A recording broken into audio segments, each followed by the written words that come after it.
Well, the weather's getting cold out there. I'll go through every sweater I own probably before long down here in the barn. Alright, my 37th video, 37th day, first video. I'm trying to convince you that language is amazing. And I've got a seventh point of evidence. Yesterday I tried to show you that languages sound different because every language has its own set of phonemes. Well, each language also has its own grammar. I'm not ready to guarantee that there are 5,000 different grammars because some of them are quite similar. And when I say grammar, what I mean by that is way of organizing thought. It's quite different from the way a typical English teacher would use the word grammar, which lumps all kinds of things together. And that maybe isn't the best definition either, but it's the one I use. When you speak a language, you organize your thought a certain way. Well, an example of this, e.g., exemplum gratis, one of those abbreviations that I've used so much. Here's some Latin. This is some of the Latin that I spoke. This is what I've always used, just because it's easy for me. Anima justorum in manu Dei sunt. That's Latin, and that makes perfect sense in Latin, I think.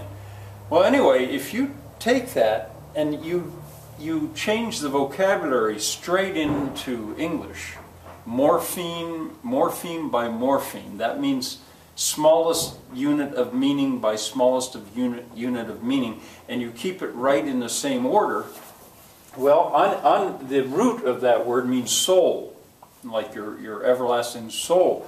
The fact that it ends the way it does in Latin indicates that it's plural, more than one. In English we use an S for that. It indicates more than that in Latin, but justorum, well, just, that doesn't mean like I just did it, the adverb. No, that's just people. It's a noun. Just, those who are just. Just. Orum, since it ends like it does, indicates that, well, a couple things. One, that it's plural, but more importantly, that there's possession involved. We use the word of in English. That's one of the ways we do it in English.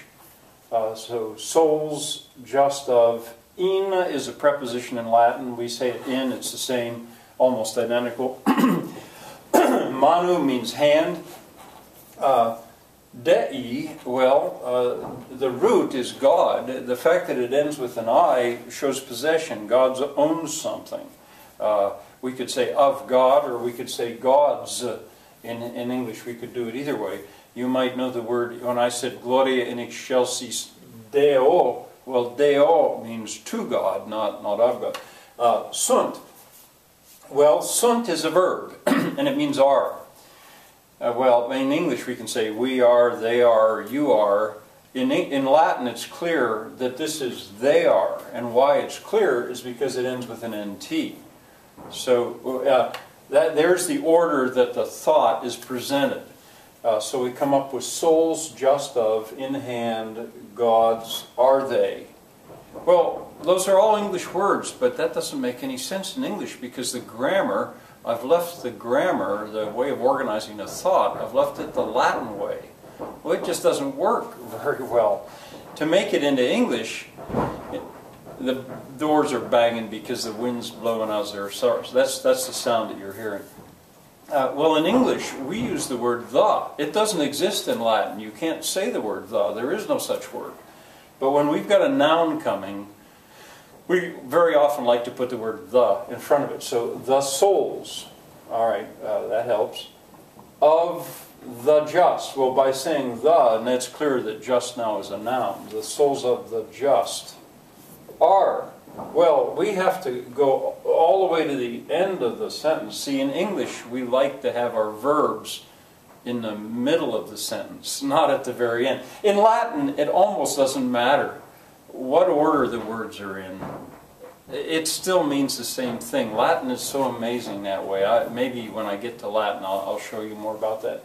But in English, we want our verb to be here. We don't need the word they. We could say they, the souls of the just, they are, we could say that, but we don't need it in English, are in the hand. The helps us to understand. Of God. the souls of the just are in the hand of God. Okay, we've got English. But look how much we had to do to rearrange that. Now, I usually, when I taught this in public school, I didn't usually go into this, but I can share with you now that since I've got this dear, dear friend, Shirley, who's German, and she and I chat a lot, and we chat in German, which is, you know, so hard for me in a way, but the grammar of German, the way of organizing a sentence in German is so different from English that lots of times I have to say, was that German? Because you have to think in a different way. Well, something else I should maybe say is that some grammars are very similar. I think Spanish and Portuguese, the grammars are very, very similar, with a few, maybe 100 or 200 key words. If you can learn to use them instead, you can convert your Spanish into Portuguese and vice versa to some extent. But back to that idea that thinking, trying to come up with a sentence in German is so different. Well, people in the past made a big deal of that, and I don't think they've completely decided. So when you speak a foreign language, do you actually experience the world in a different way because your mind is operating in a different way? There was a point where people said, oh yes, there's 500 different realities since there's 500 different languages. Well, there's another thought that says really there's only one human language, and all of these other ones are variants. But I hadn't better go into that because I just don't have time. I'm giving you a taste. Language is amazing. That's what I'm trying to convince you of. And in the second video of today, I'll show you one other thing. See you soon, I hope.